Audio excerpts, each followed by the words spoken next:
आप देख रहे हैं श्री हरि कृपा आश्रम चैनल। संस्थापक स्वामी श्री हरि चैतन्य पुरी जी महाराज।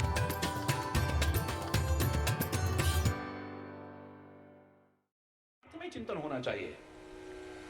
आज तक किसी संत ने, किसी भक्त ने ये कहा हो मैं सुखी हो जाऊं भगवान, मैंने नहीं सुना कहीं पर भी। सुखी बसे संसार सब, दुखिया रहे न कोई। जब मैं सारे संसार का सुख मांगूंगा, मैं भी संसार से बाहर नहीं हूं, मैं भी संसार में रहता हूं। मांग मैंने फिर भी अपने लिए लिया, लेकिन परमार्थ में चिंतन है, स्वार्थ में चिंतन नहीं है। मैं सुखी हो जाऊं ये स्वार्थ में चिंतन है, सब सुखी हो जाए। और सब में तो मैं भी आ गया, मैं सबसे बाहर हूं क्या? नानक नाम चढ़दी कला, तेरे पाने सर्वत दा भला। सबका भला हो, सबका भला होगा तो मेरा भी भला हो जाएगा। परमार्थ में चिंतन है। महाराज जी कृपा करिए, हमारे गांव का ये आदमी ना, इसको देख देख करके बड़ा दुख होता है। हम लोगों ने भी पूरी सहायता करने की कोशिश की, लेकिन ये बेचारा बहुत दुखी है। महाराज जी कृपा करो। तो संत सत्संग की महिमा को समझाने के लिए पहले कहते हैं, अच्छा भाई जो करोड़ों अश्वमेघ यज्ञ का फल दे दे तो इसके सारे दुख एक क्षण में दूर हो जाएंगे। तो एक था, बोले महाराज जी काहे को मजाक कर रहे हो, ना 9 मन तेल होगा ना राधा नाचेगी। अरे बोलना कहावत है ना। अरे महाराज हम गांव के रहने वाले हैं, आप करोड़ों यज्ञ कह रहे हो। हमने यज्ञ नाम का कभी काम भी नहीं करा। करोड़ों यज्ञों का फल दे दो तो इसको ये मिल जाए वो मिल जाए। अच्छा भाई करोड़ों के ना दे सको तो कोई बात नहीं, लाखों यज्ञों का फल दे दो। महाराज जी प्लीज। अरे अच्छा भैया लाखों का ना दे सको तो हजारों यज्ञों का फल दे दो। महाराज जी अगर नहीं आप सुखी कर सकते तो रहने दो, आप बात यहीं खत्म कर दो। आपसे कहा ना हमने कुछ नहीं किया है। अच्छा भाई लाखों यज्ञों का फल ना दे सको तो हजारों यज्ञों का। अजीब सा मुंह बनाने लगे लोग। हरि बोल। अच्छा भाई अगर हजारों का भी ना तो सैकड़ों यज्ञों का फल दे दो। लोग चुप ही हो गए। अच्छा भाई सैकड़ों यज्ञों का फल भी ना दे सको तो एक यज्ञ का फल तो दे दो। हरि बोलना। अचानक एक आदमी उठता है हजारों की भीड़ में से, आंख में आंसू भर के कहता है महाराज करोड़ों नहीं करोड़ों करोड़ों यज्ञों का फल भी आप लेकर के इसे ठीक कर सकते हो, मैं अपने करोड़ों यज्ञों का फल देने को सहर्ष तैयार हूं। सारे बोले ओ ननुआ अबे काय को लंबी फेंक रहा है? करोड़ों करोड़ों यज्ञों का, कभी एक यज्ञ भी करा है तेरे बाप दादा ने भी? करोड़ों करोड़ों यज्ञों का फल ले लो। अबे कम से कम सत्संग में तो झूठ मत बोल। तू हमारे गांव का आदमी है, तेरे को अच्छी तरह जानते हैं। तू तो यज्ञ में किसी के किए यज्ञ में भी कभी नहीं गया, करोड़ों यज्ञों का फल ले लो।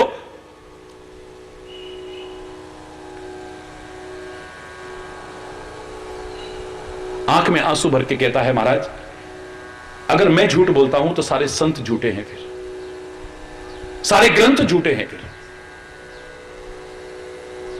सब बोलिए क्या बोल रहा है? संत भी कहने लगे क्या आपने करोड़ों करोड़ों यज्ञ किए हैं?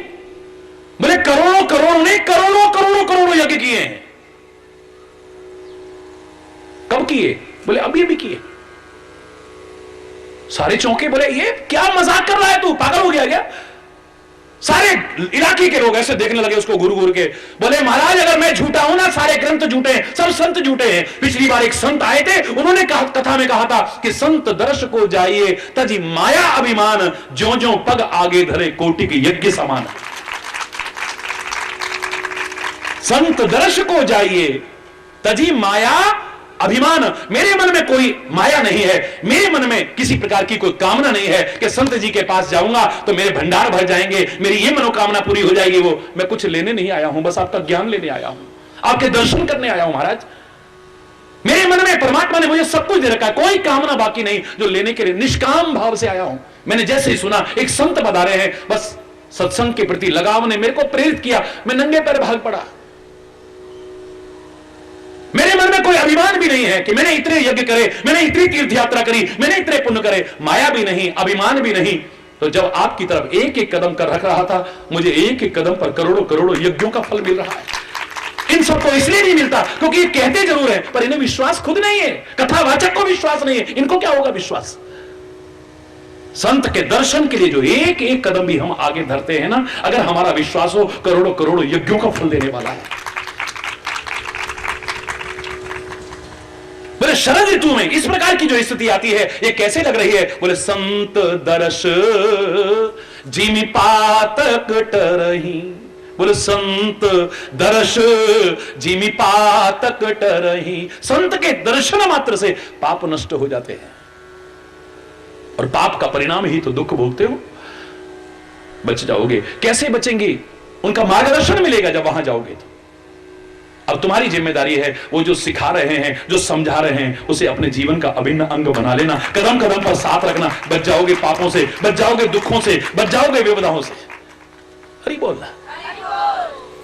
पवित्र गुरुद्वारे में जाते हैं ना, तो मैं तो सब जगह जाता हूं, सब जगह जाता हूं, तो वहां पर भी मैंने पहले भी बताया था आपको, बड़े प्यारे प्यारे शब्द मिलते हैं। तो उन्हीं में एक पंक्ति मैंने सुनी, बड़ी प्यारी शब्द है, मैं खुद पढ़ भी लेता हूं। सारी भाषाएं आपको पता ही है कि 14 भाषाएं तो मैं बोल ही लेता हूं परमात्मा की कृपा से, धारा प्रवाह बोल लेता हूं, और विभिन्न भाषाएं पढ़ भी लेता हूं। तो भारत पद यात्रा के समय मैंने गुरुमुखी भी सीखी और गुरु ग्रंथ साहब का भी अध्ययन किया। सारे ग्रंथों को एक लेकर के चला मैं, तभी सबके अंदर भाव वो उत्पन्न हो पाया। बड़ी प्यारी पंक्ति है एक, सुनाओ। ना सुख विच गृहस्थ दे, बोलो जोर से बोलिए। ना सुख विच गृहस्थ दे, ना सुख छड़ गया, सुख है विच विचार दे, संता शरण पया। ना सुख विच गृहस्थ दे, गृहस्थ में सुख हो ये कोई गारंटी नहीं। अगर गृहस्थ में सुख होता तो हर कोई सुखी क्यों नहीं है? हरि बोल। अगर गृहस्थ में ही सुख होता तो सारे गृहस्थी सुखी क्यों नहीं? तो फिर सुख कहां है? क्या छोड़ के जाने में? बोले ना सुख छड़ गया। गृहस्थ छोड़ करके बाबा जी बन जाओ तब भी सुख मिलेगा, गारंटी नहीं है। कितने बाबा बस इसी में लगे हैं, कहां कब्जा कर लिया, कहां कब्जा कर लिया, कहां रोज टीवी भरा रहता है। हरि बोलना। वहां शायद छोटी मोटी नौकरी भी ना मिलती है, फैक्ट्रियां की फैक्ट्रियां बोल रहे हैं। हरि बोलना। बिजनेसमैन बन गए, उद्योगपति बन गए, दुनिया भर के विवादों में, दुनिया भर के उसमें। हरि बोलना। मेरे किसी पर क्षमा चाहते हो, किसी पर व्यक्तिगत टिप्पणी नहीं है मेरी, लेकिन जहां देखोगे आप बहुत कुछ देखने को मिलेगा। हरि बोलना। घर बार छोड़ करके जो बाबा बन गए वो सारे के सारे सुखी हो, गारंटी नहीं। भारत की पदयात्रा के दौरान जब मैं हिमालय की यात्रा कर रहा था, गढ़वाल में एक जगह पर मैंने एक दृश्य देखा, शर्म के मारे सिर नीचा हो गया। भगवे वस्त्रधारी हिमालय में वहां बर्फीले इलाके में आपस में लड़ रहे थे, लहूलुहान हो रहे थे। मेरे साथ हजारों लोग चल रहे थे। हम जब आगे बढ़े, मेरे को उन्होंने देखा, तब तक सारे में प्रचार हो चुका था हरि चैतन्य महाप्रभु, तो सारे पहचाने एकदम से और आपस में अलग अलग हुए, आके चरणों में प्रणाम किया। मैंने कहा आप लड़ क्यों रहे थे? नहीं नहीं नहीं नहीं ऐसे। अरे लहूलुहान हो रहे हो क्यों? नहीं महाराज जी। मैंने कहा बताइए ना क्या बात। अब बात सुनना जरा। एक बाबा कहता है पिछली बार इस गुफा में मैं था, जब बर्फ गिरी तो मैं नीचे चला गया, अगली बार मैं अब यहां आया हूं तो इसने कब्जा कर रखा है। इस बात में लड़ाई हो रही है। जिसने घर छोड़ा, बार छोड़ा, परिवार छोड़ा, सब कुछ छोड़ा, हिमालय में उस गुफा के लिए लड़ रहे हैं जो ऐसी सैकड़ों गुफाएं हैं जिनका कोई किराया नहीं देना, जिनका कोई पैसा नहीं देना है। तो घर बार छोड़ के भी सुख मिलता हो इस भ्रम में मत रहिएगा। जग से कोई भाग ले चाहे, मन से भाग न पाए, तोरा मन दर्पण कहलाए। जग से भाग सकता है लेकिन मन से कहां भाग जाएगा? और मन के अंदर जो कलुषता है, मन के अंदर जो कमियां हैं, मन के अंदर जो विकार हैं, वो भी तो साथ लेके जाओगे फिर हिमालय में भी। वहां भी जलोगे, कुड़ोगे, लड़ोगे, मरोगे, यही तो काम करोगे। और क्या करोगे फिर? बड़े प्यारे शब्द हैं, ध्यान से सुनना। ना सुख विच गृहस्थ दे, गृहस्थ में सुख हो कोई गारंटी नहीं, वरना गृहस्थी क्यों दुखी है? ना सुख छट गया, गृहस्थ को छोड़ करके जाने में सुख हो यह भी कोई गारंटी नहीं है, वरना कितने बाबा दुखी क्यों हैं? हरि बोलना। तो कहां है सुख? हम तो सुख की बात कर रहे हैं ना। परमात्मा करे सबको सुख मिले भाई, तो कहां है सुख? बोले सुख है विच विचार दे। सुख कहां है? विचार में सुख है। और विचार कहां मिलेगा? बोले संता शरण पया। जब संतों की शरण में आओगे वहां से विचार मिलेगा, सद्विचार मिलेगा, उसे अपना करके अपने जीवन को अच्छा बनाओ, सुख का मार्ग प्रशस्त हो जाएगा आपका।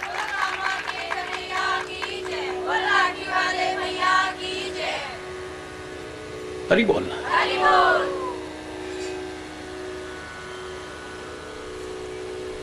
संत दर्श जिमि पातक कट रही है।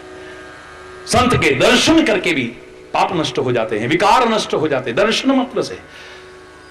लेकिन जैसे दर्शन करने चाहिए वैसे दर्शन करे तू। हरि बोलना। और फिर दर्शन करने के बाद जो उनका मार्गदर्शन मिल रहा है, हमारे महापुरुषों ने तो यहां तक कहा है कि संत कहत जे सहज ही बात गीत रुचि बेन, ते तेरे सब दुख हरण वायक सब सुख देना।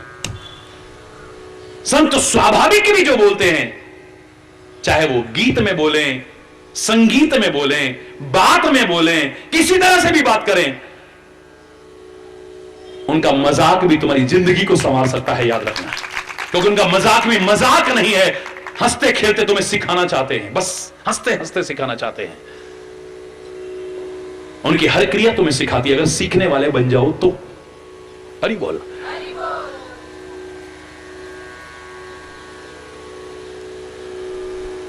देखी इंदु चकोर समुदाय, चितवहि जी में हरिजन हरि पाई।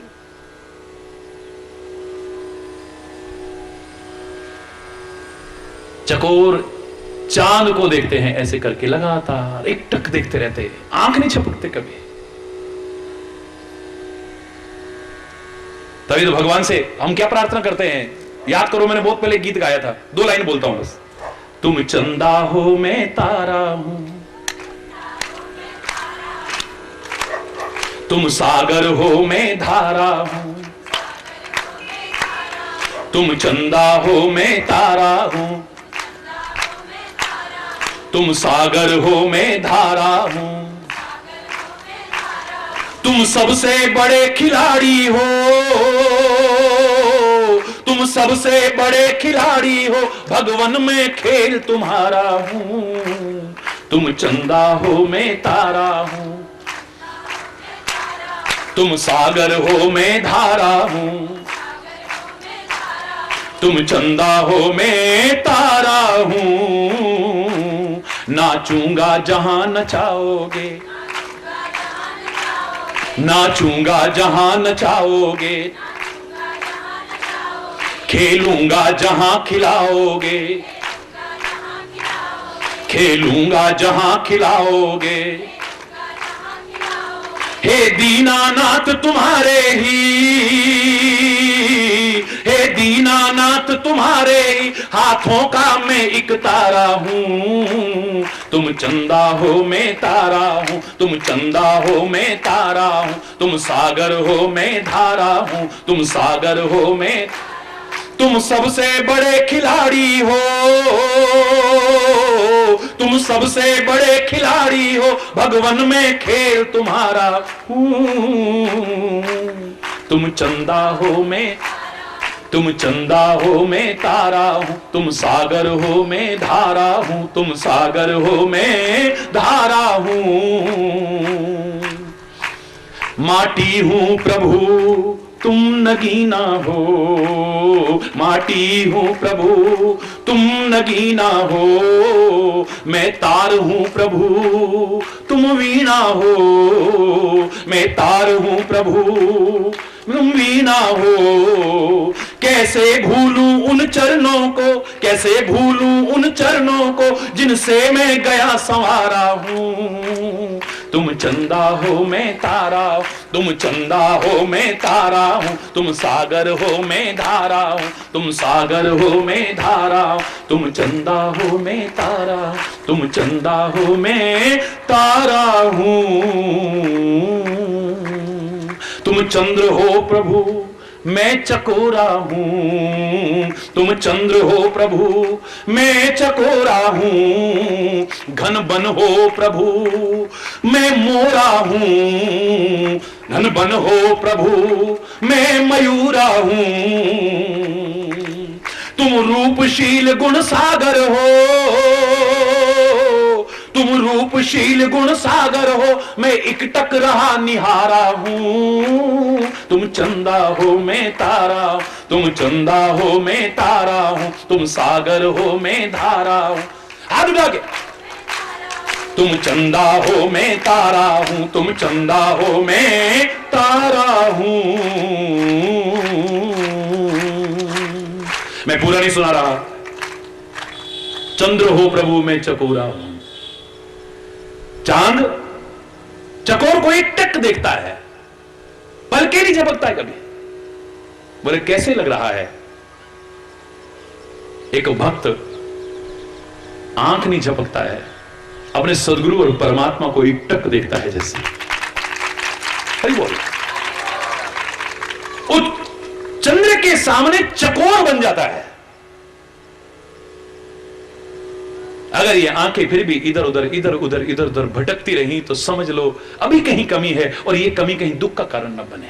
हरि बोलना। श्री राम सामने, मैंने कहा ना श्री राम सामने है, लेकिन माया सीता का ध्यान कहां है? हिरण की ओर है। अंग अंग सुमनोहर वेशा, एक एक अंग पर ध्यान जा रहा है। कितना टाइम लगा होगा? एक एक अंग बड़ा सुंदर है, बहुत सुंदर है।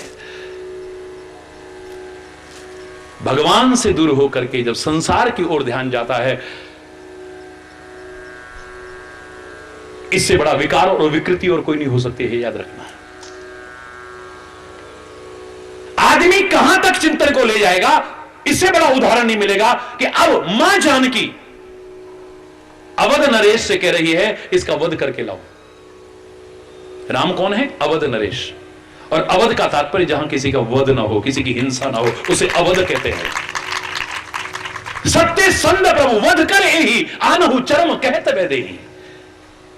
वैदेही कह रही है अब इसकी खाल लेकर के आओ स्वामी, इसका वध करके, यानी मारने का भाव भी आ गया, हिंसा का भाव आ गया। एक भक्त के मन में हिंसा का भाव नहीं आ सकता है।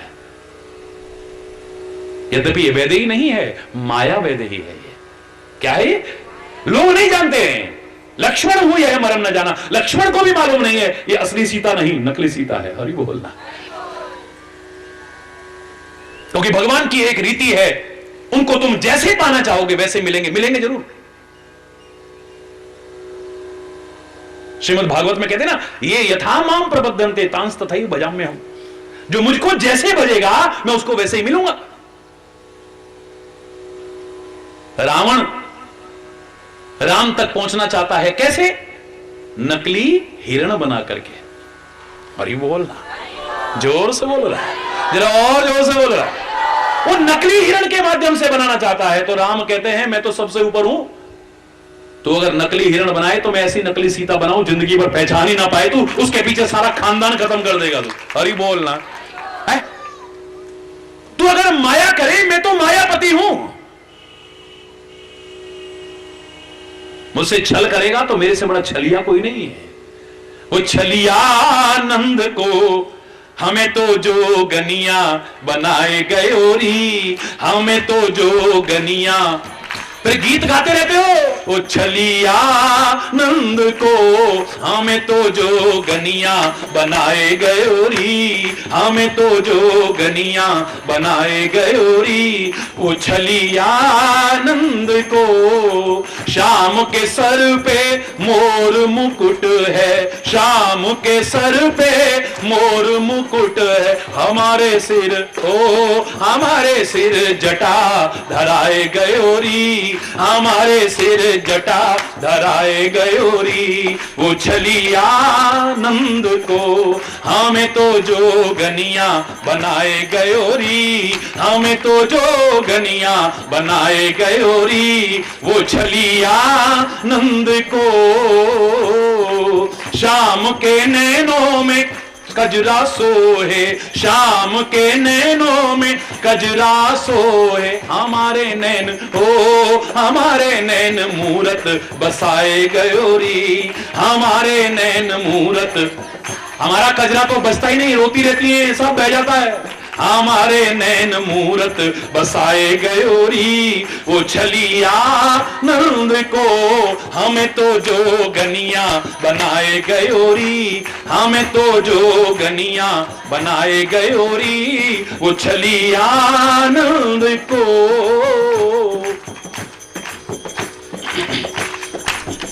हरि बोल, जोर से हाथ उठा के।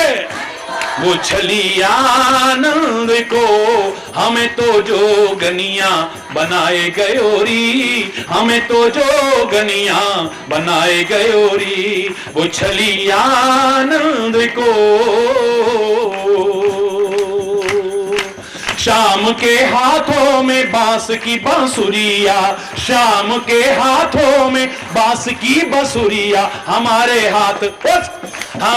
हाथ माला थमाए गयोरी, हमारे हाथ माला थमाए गयोरी, वो छलिया नंद को हमें तो जोगनिया बनाए गयोरी, हमें तो जोगनिया बनाए गयोरी, वो छलिया नंद को।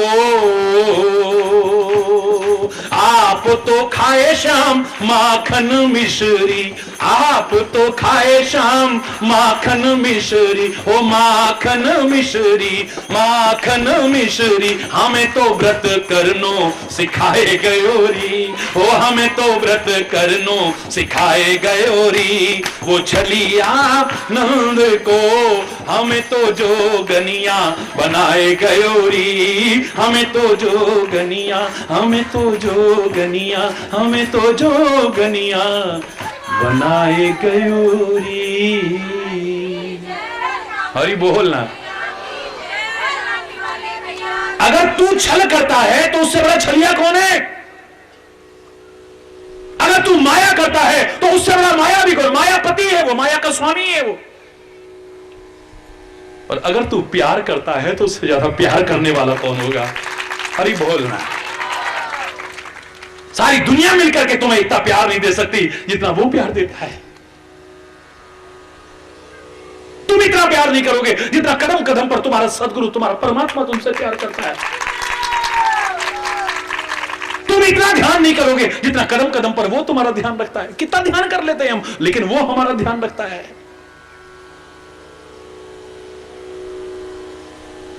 विभीषण ने कहा कि हे स्वामी, एक प्रार्थना है आपसे। अब तो आपका काम भी पूरा हो गया और 14 वर्ष की अवधि भी पूरी हो गई। कम से कम जाते जाते हमारी इस अपवित्र नगरी में चरण तो डाल दीजिए। सारे नगर निवासियों की एक इच्छा है स्वामी, और मैं सबको आपका स्वभाव जानकर के वचन देकर के आया हूं, श्री राम हमारी नगरी में चरण डालेंगे। अभी तक आपका नियम था, आप नगर में नहीं जाओगे, गांव में नहीं जाओगे, शहर में नहीं जाओगे। तापस वेश विशेष उदासी नियम है, लेकिन आपका काम भी पूरा हो गया और समय भी पूरा हो गया है। आप भक्तों की भावना रखते हो प्रभु। प्रबल प्रेम के पाले पड़कर हरि को नियम बदलते देखा। अपना मान टले टल जाए पर भक्त का मान न टलते देखा। और स्वयं आप ही कहते हो, मैं निज भक्तन हाथ बिकाऊं, अपने वचन टले तो टालूं पर अपने भक्त के वचन निभाऊं। मेरे वचन को निभा दीजिए। मैं सारे लंका निवासियों को वचन दे के आया हूं। जैसे ही आपने मुझे राजगद्दी पर बिठाया, मैंने नगर निवासियों से पूछा, मांग लो, आज मैं राजा बना हूं, तुम्हारा क्या मांगना चाहते हो? लगता है सब मीटिंग करके आए थे। अगर राजा कहेगा कुछ मांग लो, सबने एक ही चीज मांगी है, श्री राम के चरण डलवा दो नगर में, बस। आज तक यहां अधर्म हुआ, अत्याचार हुआ, पाप हुआ, अनाचार हुआ, दुराचार हुआ है। आज पहली बार मौका मिला है, श्री राम यहां तक आए हैं, इनके चरण डलवा दो, बस पवित्र हो जाएगी हमारी नगरी। श्री राम की आंखों में आंसू आ गए। कल लगे, विभीषण तुम जानते हो मैं अपने वचन भी टाल दूं लेकिन अपने भक्त के वचन निभाता हूं, तो स्वामी वचन दो ना, आप जाओगे? बोले वचन देना तो दूर, मुझे क्षमा करना। आज पहली बार अपने आप को बड़ा असहाय और असमर्थ सा महसूस कर रहा हूं। मैं सबका सहारा हूं लेकिन असहाय महसूस कर रहा हूं। मैं सारी समर्थ होते हुए असमर्थ महसूस कर रहा हूं। मैं आज बड़ा बेबस और बेचारा महसूस कर रहा हूं कि अपने भक्त की एक बात नहीं निभा सकता मैं। ऐसी क्या मजबूरी है स्वामी? बोले प्यार तुम्हारा भी है, लेकिन एक अयोध्या में बैठा है, उस भरत का भी प्यार है। मुझे मालूम है अगर मैं लंका में न गया, लंका में एक व्यक्ति की भी मौत नहीं होगी, लेकिन एक क्षण का भी विलंब हो गया तो मेरा भरत मुझे जिंदा नहीं मिलेगा, इतना मैं दावे से कह रहा हूं। और मुझसे बहुत प्यार करता है। बीते अवधि जाऊं जो जियत न पावो हूं वीर, रामायण के शब्द है। अगर एक क्षण को भी विलंब हो गया मेरा भरत मुझे जिंदा नहीं मिलेगा। वो मुझसे मिलने को बहुत व्याकुल है, और जो मुझसे मिलने को व्याकुल है उससे कहीं ज्यादा मैं उससे मिलने को व्याकुल होता हूं। पैदल जाने में विभीषण मुझे बहुत देर हो जाएगी, अब तो तू मेरी सहायता कर। मैं तेरी सहायता क्या करूंगा? तू मेरी सहायता कर, पुष्पक विमान ले आ। अब तो तू राजा बन गया है, तेरे अधिकार क्षेत्र में है सब। अपना हेलीकॉप्टर ले आना जरा, मुझे जल्दी से पहुंचा दे वहां। पुष्पक विमान मंगाते हैं, मार्ग में कहीं देर ना हो जाए। केवट को वचन देकर के आए थे कि लौटती बार, उसने कहा था फिरती बार मोही जो देवा, सो प्रसाद में सिर धर लेवा। और सीता ने भी गंगा किनारे कहा था अगर मैं अपने देवर और पति के साथ सकुशल लौटी, हे गंगा मैया तेरी पूजा करूंगी मैं। सीता की भावना को ध्यान में रखते हुए केवट को दिए अपने वचन को ध्यान रख करके हेलीकॉप्टर नीचे उतारते हैं, पुष्पक विमान नीचे उतारते हैं। लेकिन इतने में भी चैन नहीं पड़ रहा है। गंगा जी की पूजा करनी है तो प्रेम और शांतिपूर्वक करनी चाहिए, हड़बड़ाहट में नहीं। मेरा ध्यान तो उधर लगा हुआ है, मैं गंगा की पूजा ही नहीं कर पाऊंगा। हनुमान इस वेश में मत जाना, क्योंकि इस वेश में तुम्हें देख चुका है मेरा भरत। अगर तुम्हें देखेगा ना घबरा के प्राण त्याग देगा। ये हनुमान अकेला क्यों आया है? राम कहां है? सीता कहां है? लक्ष्मण कहां है? वेश बदल करके जाओ और जाकर के कहना बस चंद क्षण की देर है, तुम्हारे राम भैया तुमसे मिलने के लिए आ रहे हैं। क्या प्यार करोगे तुम उससे? जितना प्यार हम उससे करते हैं उसका अनंत गुना प्यार वो हमसे करता है। मां जानकी कहती है हनुमान क्या राम भी मुझसे प्यार करते हैं? मैं तो उनसे बहुत प्यार करती हूं, क्या राम मुझसे प्यार करते हैं? बोले तुम ते प्रेम राम कर दूना, सुंदरकांड में पढ़ते हो ना। हनुमान जी कहते इतना प्यार आप कहां करेंगे मां? वो प्रेम का अवतार है, प्रेम का स्वरूप है, वो तो प्रेम ही प्रेम करता है। इतना कोई प्रेम करे उससे इतना प्रेम करता है। अगर तुम उससे मिलने को व्याकुल हो जाओ वो तड़प उठेगा तुमसे मिलने को। सागर बीच में धीर गंभीर रहता है, शांत रहता है, लेकिन किनारे पर उछलता है। चंद्रमा की गलाएं बढ़े तो कभी कभी अपवाद स्वरूप उछलता है, लेकिन बीच में शांत रहता है। लेकिन किराए पर उछलता है। क्यों उछलता है? अनेक अर्थ मैंने बताए थे इसके। एक अर्थ मुझे यह भी नजर आया था इसी से संबंधित, नदियां इतनी दूर से चल करके आ रही हैं, इतनी बाधाओं को पार करती हुई, परीक्षाओं को पार करती हुई, मुसीबतों को पार करती हुई, कठिनाइयों को पार करती हुई, किससे मिलने को? सागर से मिलने को। किनारे पर उछल उछल के आ रहा है सागर। उछल क्यों आ रहा है? अगर नदियां इतनी दूर से मुझसे मिलने आ रही हैं तो सागर कहता है मैं भी आगे बढ़कर के अपने आगोश में रहता हूं ना। तुम अगर मुझसे मिलने को व्याकुल हो तो मैं उससे कहीं ज्यादा तुमसे मिलने को व्याकुल हूं। आगे बढ़कर के गले लगा के स्वीकार करता है उन्हें।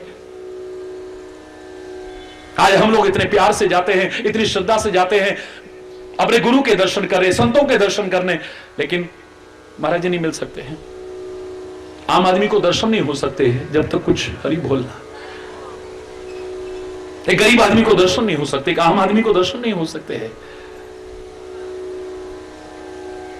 मुझे तो बड़ा संकोच क्या होता है ऐसे लोगों को संत कहने में और सदगुरु कहने में, महापुरुष कहने में भी। मैंने तो यही अनुभव किया है, अपने गुरुदेव से भी अनुभव किया है और अपने शिष्यों के संबंध के साथ भी अनुभव किया है। अगर कोई इतना व्याकुल होकर के मिलने आता है उससे ज्यादा व्याकुलता सामने देखने को मिलती है। मिलने इतना प्यार कोई करता है तो अथाह प्यार मिलता है उसे।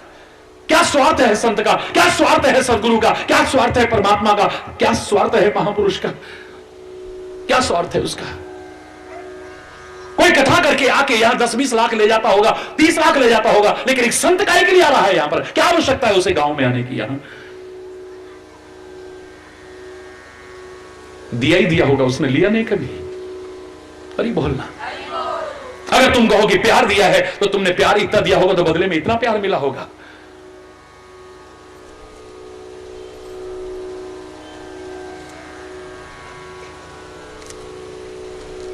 तुम्हारी नजरें अगर उधर रही ना, उसकी दृष्टि तुम पर जरूर पड़ जाएगी। लाभ तो तभी मिलेगा जब उसकी दृष्टि पड़ेगी। वर्षा ऋतु के बाद जब शरद ऋतु आती है, जो हमारा वर्णन चल रहा था, चकोर चंद्रमा को एकटक देखता है, घूरता रहता है, आंखें नहीं झपकता है।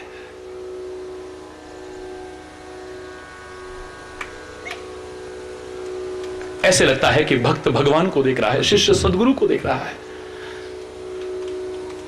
क्या होगा इससे? लाभ तो तभी मिलेगा जब उनकी नजर हम पर पड़ेगी। लेकिन तुम देखते रहोगे, देखते रहोगे, देखते रहोगे, एक दिन उसकी दृष्टि अवश्य पड़ जाएगी तुम्हारे ऊपर। हम तो राष्ट्रपति को जानते हैं, हम तो प्रधानमंत्री को जानते हैं, हम तो मुख्यमंत्री को जानते हैं। क्यों? हमने देखा है उसको मीटिंग में। तुमने ही तो देखा है, उसने तो नहीं देखा ना। तुम उससे काम कुछ लेना चाहो, काम निकालना चाहो, तो कब? जब उसकी नजरों में तुम आ जाओगे। बोलो, लाभ तो तभी मिलेगा ना जब उसकी नजर तुम पर पड़ जाए। तुम उसे लाख अपना कहते रहो, जिस दिन वो तुम्हें अपना करके मानने लग गया, 1 सेकंड लगेगा काम करने में। हरि बोल।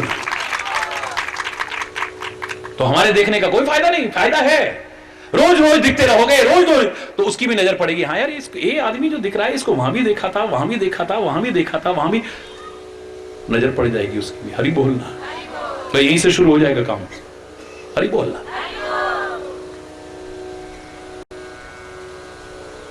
सूरदास से कहा, द्वारकाधीश के मंदिर के दर्शन करने जाता था सूरदास मथुरा में।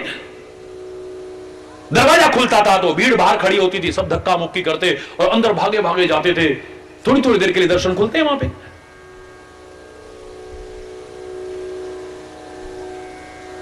अनेक बार का पूजा का विधान है, उनका अपना विधान है, तो थोड़ी थोड़ी देर के लिए खोलते हैं। उसी में बस एकदम कुछ लोग इकट्ठे हुए तो धक्का मार के अंदर घुसते हैं, दर्शन करे, उसके बाद चलो भाई।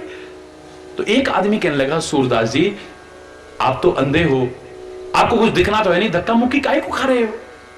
अरे बोलना। अरे जब आपको कुछ दिखना ही नहीं है, आप धक्का खा करके अंदर जा रहे हो, क्या मिलेगा तुम्हें? बोले मुझको तो नहीं दिखता ना, उसको तो दिखता है, उसकी नजर पड़ गई तो मेरा उद्धार हो जाएगा। हरि बोल, जोर से बोला।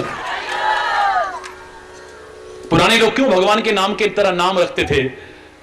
है गुरु अपने शिष्य का नाम, मेरा नाम हरि चैतन्य, पहले नहीं था इस शरीर का, गुरुदेव का दिया हुआ नाम है ना। हरि नाम क्यों रखा उन्होंने? भगवान के नाम पर क्यों रखते थे गुरु अपने शिष्य का नाम? माता पिता अपने बच्चों का नाम भगवान के नाम पर क्यों रखते थे? ये दुनिया भर के जंजालों में हो सकता है कई बार भगवान को भूल जाएं, लेकिन मोह ममता के कारण ही सही इनको भी पुकारेंगे तो भगवान का नाम निकल जाएगा। महापुरुषों ने भी देखा, ये अजामिल भगवान का भक्त नहीं है, महापापी है, ये कभी भगवान का नाम लेगा भी नहीं, लेकिन अपने पुत्र से बड़ा मोह रखता है। उसको देखे बिना इसको चैन नहीं पड़ता है। बड़ा अच्छा मौका है, अजामिल कह रहा है कि इसका नामकरण कर दो। बोले हम जो नाम रखेंगे फिर वही नाम रखना। हाँ हाँ बिल्कुल वही नाम रखेंगे। बोले नारायण रख लो।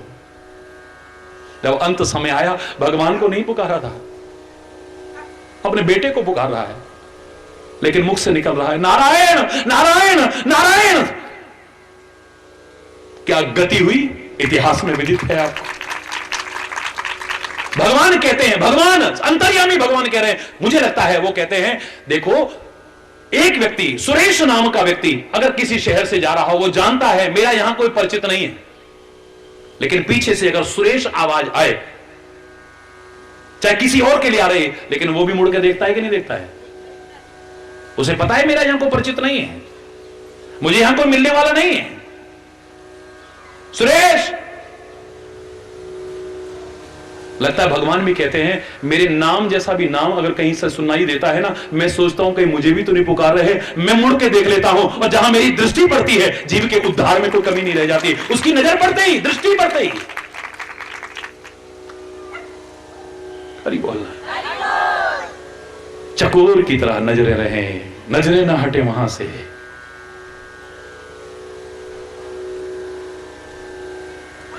ये दुनिया के आकर्षण कब उलझा लेंगे और पर आकर्षण से भी कब दूर कर देंगे पता भी नहीं चलेगा। हरि बोलना। परम आकर्षण से भी कब दूर कर देंगे पता भी नहीं चलेगा आपको। फिर हाथ धुनते रह जाओगे, सिर धुनते रह जाओगे। हरि बोलना। मुझे गर्ज न और सहारों की, एक तेरा सहारा काफी है। समय हो रहा है पूर्णता की ओर और अभी आरती भी वहां होगी, लेकिन उससे पहले ये भाव रखते हुए हृदय से सब बोलने की कोशिश करना।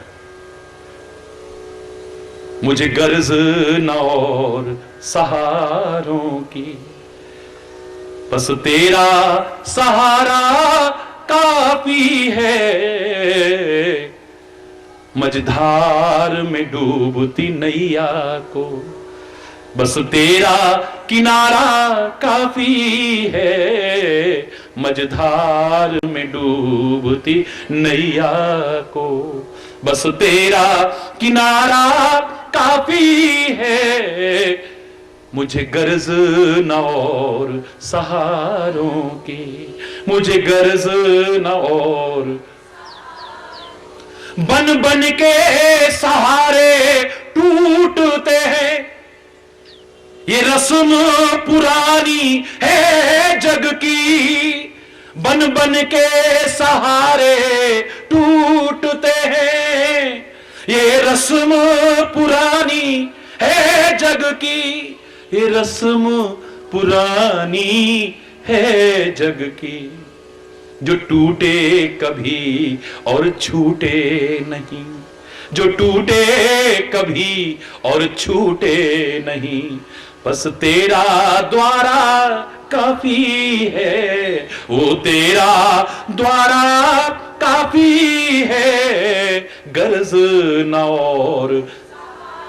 ये जिनके सहारे जीते हो ना, ये सहारा कब छोड़ देंगे, तोड़ देंगे अंदर से। सबसे प्यार रखो, सद्भाव रखो, अपनी ड्यूटीज को पूरा करो, पर सहारा इनका मत लेना वरना टूट जाओगे।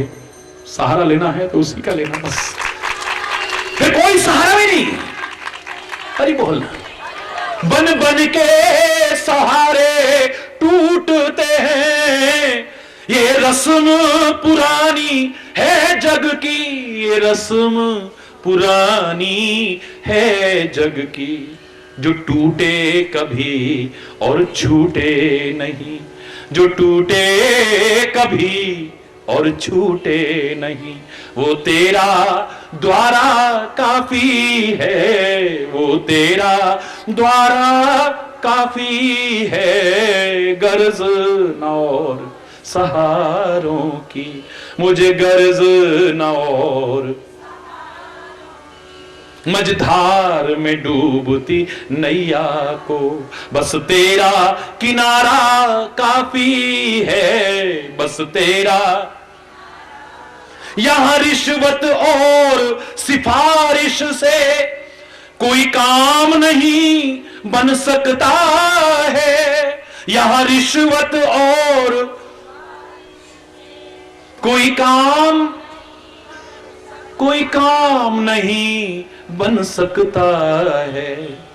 बिगड़ी तकदीर संवारने को, बिगड़ी तकदीर संवारने को एक तेरा इशारा काफी है। एक तेरा इशारा काफी है। गर्ज न और सहारों की, मुझे गर्ज न और सहारों की, मुझे गर्ज न और।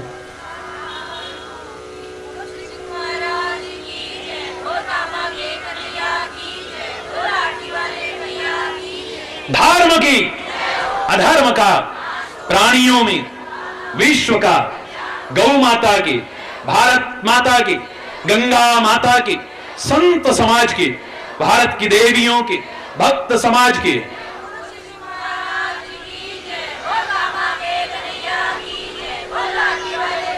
बोलो वृंदावन बिहारी लाल की जय। जय जय श्री राधे, जय जय।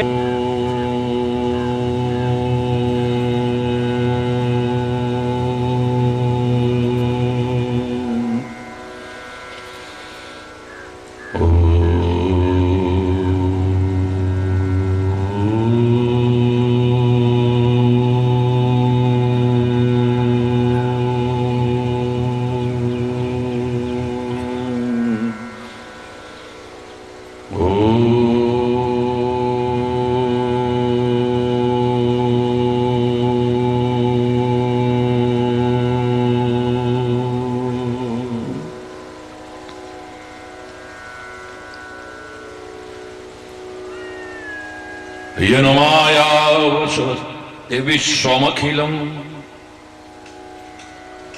ब्रह्मादिदेवासुरा यत्सत्त्वादमशैव भाति सकलम् रज्जौ यथा अहिर्भ्रमः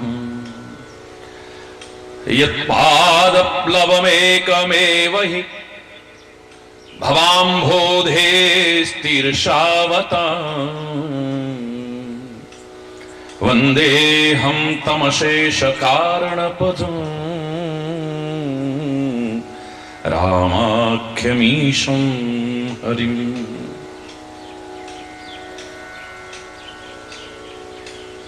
सर्वे भवन्तु सुखिनः सर्वे सन्तु निरामयः सर्वे भद्राणि पश्यन्तु मा कश्चित् दुःखभाग् भवेत् मा कश्चित् दुःखभाग् भवेत्। ॐ शान्तिः शान्तिः शान्तिः। ॐ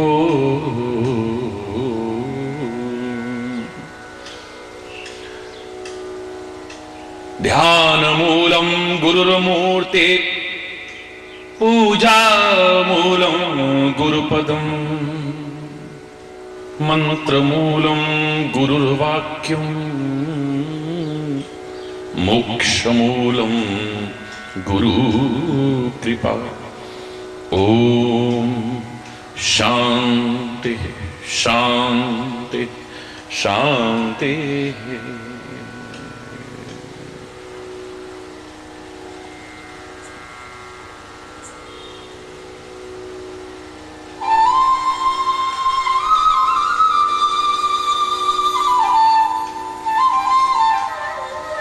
प्रेम की रीति जमाने में निराली देखी प्रेम की प्रेम से फलती डाली देखी प्रेम ही पत्थर को भगवान बना देता है प्रेम ही शैतान को इंसान बना देता। मशहूर हर तरह से तेरा नाम हो गया कहीं रहीम तो कहीं नाम हो गया।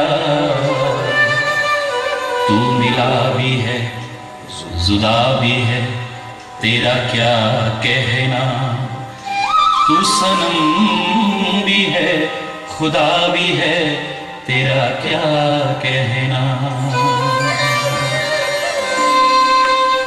मुझ में राम तुझ में राम सब में राम समाया सबसे कर लो प्रीति जगत में कोई नहीं पराया। मुझ में राम तुझ में राम मुझ में राम तुझ में राम मुझ में राम तुझ में राम मुझ में राम तुझ में राम मुझ में राम तुझ में राम सब में राम समाया सबसे कर लो प्रीति जगत में कोई नहीं पराया। मुझ में राम तुझ में राम मुझ में राम तुझ में राम मुझ में राम तुझ में राम मुझ में राम तुझ में राम मुझ में राम तुझ में राम।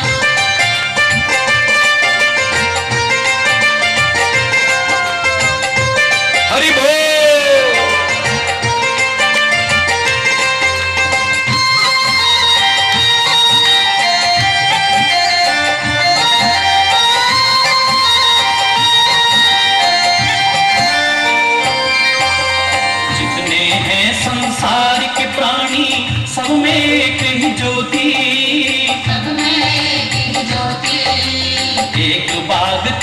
फूल हैं हम, एक माला के मोती, एक माला के मोती।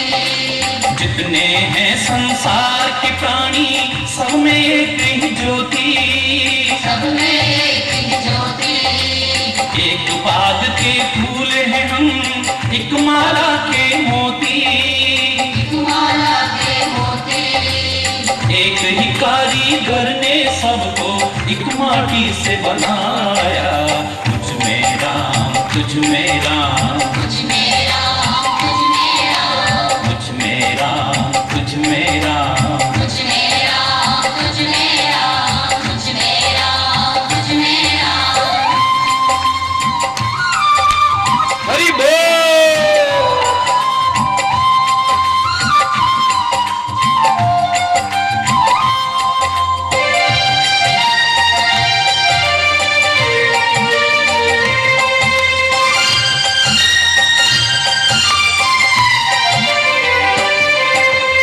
एक पिता के बच्चे हैं हम, एक हमारी माता, एक हमारी माता। खाना पानी देने वाला एक हमारा दाता। एक हमारा दाता। एक पिता के बच्चे हैं हम, एक हमारी माता, एक हमारी माता। दाना पानी देने वाला एक हमारा दाता। एक हमारा दाता। फिर ना जाने किस मूर्ख ने लड़ना हमें सिखाया। तुझ में राम, तुझ में राम, तुझ में राम, तुझ में राम, तुझ में राम, तुझ में राम। तुझ में राम, तुझ में राम, तुझ में राम, तुझ में राम। हाथ ऊपर कर। हरि बोल।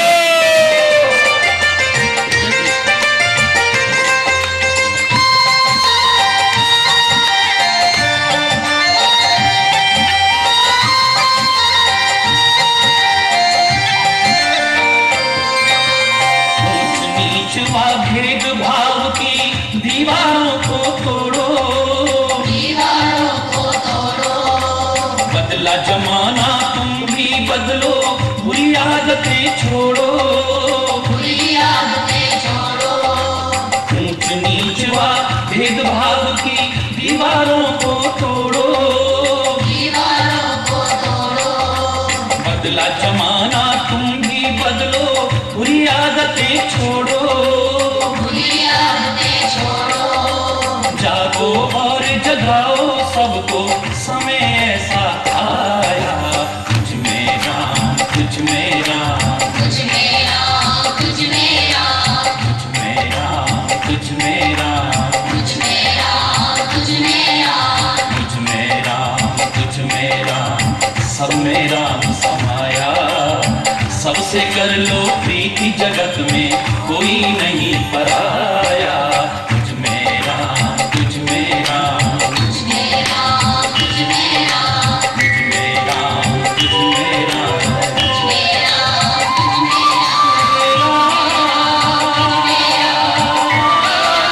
तुझ में राम।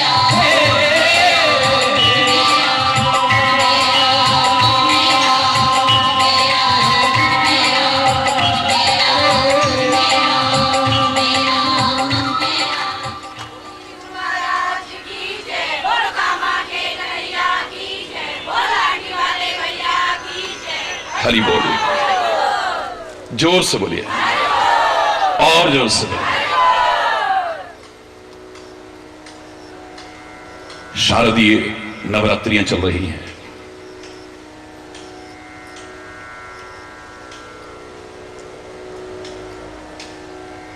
और हम खाली अभी शारदीय शब्द की ही व्याख्या में लगे हुए हैं। हरि बोल।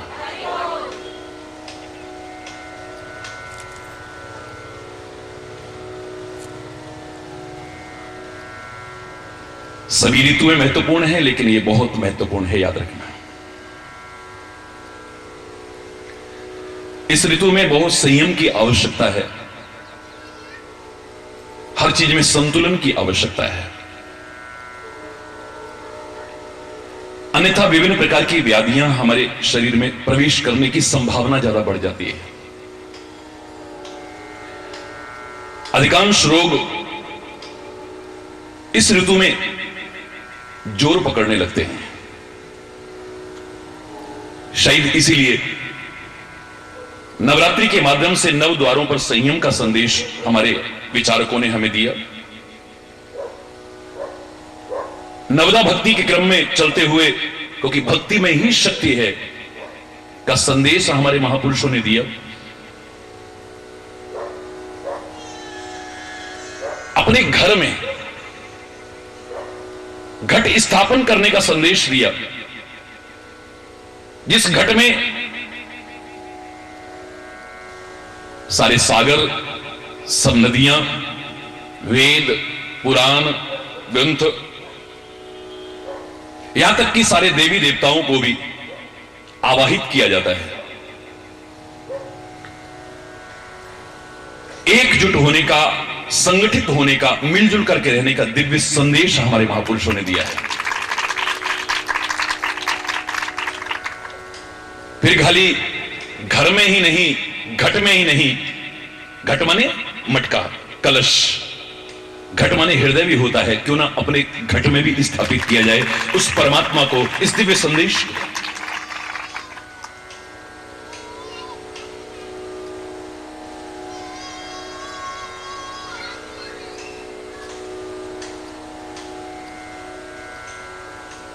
आशीर्वाद दिया जाता है तो यह नहीं कहा जाता कि आप 100 गर्मियों तक जिए,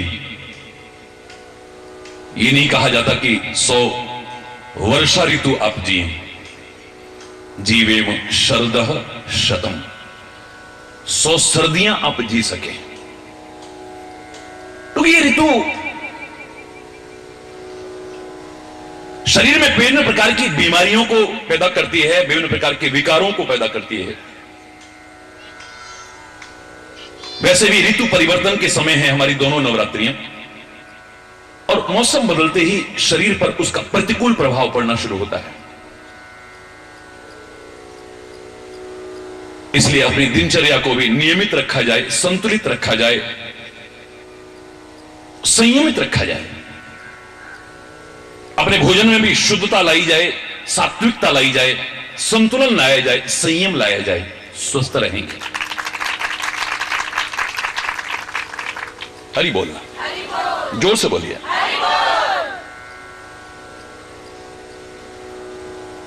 आपने देखा कि अगर आप ये ठीक से नवरात्रि पर्व मनाते हैं तो फिर विजयदशमी पर्व आता है, यानी जिसने अपने नव द्वारों पर संयम कर लिया है, जो नवदा भक्ति के क्रम में आगे बढ़ता हुआ शक्ति संपन्न बन जाता है, उसके जीवन में विजय पर्व आता है, उल्लास पर्व आता है। और इसी के बाद में दीपावली आती है। दीपावली जो खुशियों का पर्व है, उल्लास का पर्व है, आनंद का पर्व है, उमंग का पर्व है। याद करिए मैंने क्या कहा था। एक बच्चे ने मुझसे पूछा, महाराज जी ये दिवाली रोज रोज क्यों नहीं आती है, साल में एक बार क्यों आती है? छोटे से बच्चों के अंदर भी उल्लास आता है, उमंग आती है, जोश आता है, खुशियों से मनाते हैं उसे। ये खुशियों का पर्व, उल्लास का पर्व वर्ष में एक बार क्यों, रोज रोज क्यों नहीं आता महाराज जी? याद करिए मैंने क्या उत्तर दिया था। वर्ष में 365 दिन तो क्या मेरे बच्चे, जब तक आपका जीवन है परमात्मा आपको लंबा जीवन दे, जीवन का हर क्षण दिवाली की खुशियों से भर सकता है आपका। कैसे महाराज जी? मैंने कहा दिवाली शब्द ही सिखा रहा है, दिवाली शब्द सिखा रहा है। सदगुरु ने, संतों ने, महापुरुषों ने, ग्रंथों ने जो शिक्षा दी वह आपने ली। शब्दों पर ध्यान देना। हमारे सदगुरुदेव भगवान ने, संतों ने, महापुरुषों ने, ग्रंथों ने जो शिक्षा दी, प्रेरणा दी, वह आपने ली। ये दी व ली का क्रम अगर ठीक चलता रहा तो जीवन का हर क्षण दिवाली की खुशियों से भरपूर हो जाएगा। खाली यहीं तक नहीं है, खाली यहीं तक नहीं कि हमने पुताई कर दी, हमने पटाखे छोड़ लिए, हमने दिए जला लिए, इन सब का महत्व है, क्योंकि वर्षा ऋतु के बाद में विभिन्न जंतुओं के घर में प्रवेश करने की संभावना बढ़ जाती है। बिलों में पानी भर जाता है तो सांप, कीड़े इत्यादि वगैरह निकल आते हैं और घरों में घुसने की कोशिश करते हैं। आपने जब सफाई की, इसी बहाने वो जो शक था वो भी निकल गया। सीलन आ गई है, उसके कारण भी अनेक बीमारियां आती हैं। वर्षा के कारण और सीलन के कारण, भरे हुए पानी के कारण विभिन्न प्रकार के कीटाणु पैदा हो जाते हैं, मच्छर इत्यादि पैदा हो जाते हैं। जब आपने घर की सफाई की, पुताई की, तो उनके द्वारा फैलने वाले रोगों से भी आप बच जाते हैं। बिल्कुल ठीक, लाभ है उसका, बड़ी अच्छी बात है। आप दीप जलाते हैं, आप जानते हैं दीपावली कब आती है? भर अंधियारी रात में, अमावस के दिन आती है। यानी कितना भी अंधकार छाया हो, यदि तुम चाहो तो उसमें प्रकाश की किरण फैला सकते हो। ये संदेश दे रही है। चारों कितना भी तमस हो, कितना भी तमस हो, तुम चाहो तो उजाला फैला सकते हो। अरे बोलना, जोर से बोलो ना। अगर सब मिलजुल करके प्रयास करें तो दीपावली की जगमग हो जाए चारों ओर। जो मैं कहा करता हूं अपने शब्दों में कि एक दीप तुम जलाओ, एक दीप मैं जलाऊं, कुछ अंधेरा तुम मिटाओ, कुछ अंधेरा मैं मिटाऊं। हरि बोल। लेकिन इतने मात्र से दीपावली की पूर्णता नहीं है। हमारे गुरुदेव भगवान ने जो शिक्षा दी वह आपने ली। ये दी व ली का क्रम अगर ठीक चलता रहा, जीवन का हर क्षण खुशियों से भर जाएगा, उमंग से भर जाएगा, उल्लास से भर जाएगा, आनंद से भर जाएगा। हर हाल में चेहरे पर एक मुस्कुराहट होगी। हरि बोल। प्यारी सी मनमोहक मुस्कुराहट। हरि बोल। फिर आपके चेहरे पर उदासी आएगी तो किसी को दुखी देख करके आ सकती है, किसी को पीड़ित देख करके आ सकती है, किसी की व्यथा को देख करके आ सकती है, वरना बाहर भी और अंदर भी मुस्कुराहट भर जाएगी आपकी। हरि बोल। तो शरद ऋतु का हम वर्णन कर रहे थे। शरद ऋतु में और क्या होता है कि जो जीव बिलों में से निकल करके आ गए थे ना, वर्षा ऋतु में अब सब वापिस अपने अपने बिलों में घुस जाते हैं। हरि बोल। कोई संभावना अगर घरों के अंदर घुसने की है तो आप सफाई करते हो, पुताई करते हो, रंगाई करते हो, उसके बहाने उनकी शंका जो आपके मन में आ जाती है वो भी निकल जाती है। सब भूमि के अंदर प्रवेश कर गए हैं वो जीव सारे, अब कहीं नहीं दिखाई देते। वर्षा ऋतु में जहां तहां दिख जाएंगे आपको सांप इत्यादि। क्यों? अब नहीं दिख रहे, कहां चले गए? बोले ऐसे ही जब हमारे मन में जो संदेह होते हैं ना, जैसे शरद ऋतु आने पर ये सारे विषैले जीव गायब हो जाते हैं, दिखने बंद हो जाते हैं, बोले ऐसे ही सदगुरु मिलने पर हमारे जो भ्रम हैं, हमारे संदेह हैं, हमारी शंकाएं हैं, सब समाप्त हो जाती हैं। कोई शंका नहीं रहती। सदगुरु का तात्पर्य क्या है? गुरु शब्द की भी जब व्याख्या की जाती है तो गुरु का तात्पर्य होता है जो अंधकार से हमें प्रकाश की ओर ले जाए। गुमाने अंधकार, रुमने प्रकाश। अंधकार से, जो अज्ञान के अंधेरों से हमें ज्ञान के उजालों की ओर ले जाए, वही गुरु है। और सदगुरु जो हमारे जीवन को सत्य से ओतप्रोत कर दे, सत्य शब्द हमारे जीवन का अभिन्न अंग बना दे, जो हम उसके अनुसार यदि चले, हम फिर पुरुष नहीं रहते, सत्पुरुष बन जाते हैं। सत्य शब्द हमारे जीवन के हर क्रियाकलाप में जुड़ जाता है, फिर हम मात्र पुरुष नहीं है, फिर सत्पुरुष बन जाते हैं। फिर हम चाहे जैसे वचन नहीं बोलते हैं, सत वचन बोलते हैं। चाहे जैसी संगति नहीं करते हैं, फिर सत्संगति करते हैं। चाहे जिसके साथ चाहे जो व्यवहार नहीं करते हैं, फिर सद्व्यवहार करते हैं। फिर हमारे अंदर चाहे जो भावनाएं नहीं आती हैं, सद्भावनाएं आती हैं। फिर हम चाहे जो कर्म नहीं करते हैं, सत्कर्म करते हैं। हरि बोल। हमारा चिंतन नहीं होता है, फिर सत चिंतन हो जाता है। हमारा भाव नहीं होता है, सद्भाव बन जाता है। सत जीवन के हर क्रियाकलाप में जुड़ जाता है। ये उसकी कृपा का प्रत्यक्ष परिणाम मिल जाता है। बोल। हमारे अंदर कोई भी शंका हो, कोई भी जिज्ञासा हो, कोई भी किसी प्रकार का प्रश्न उठने वाला हो, निर्मूल हो जाते हैं सारे।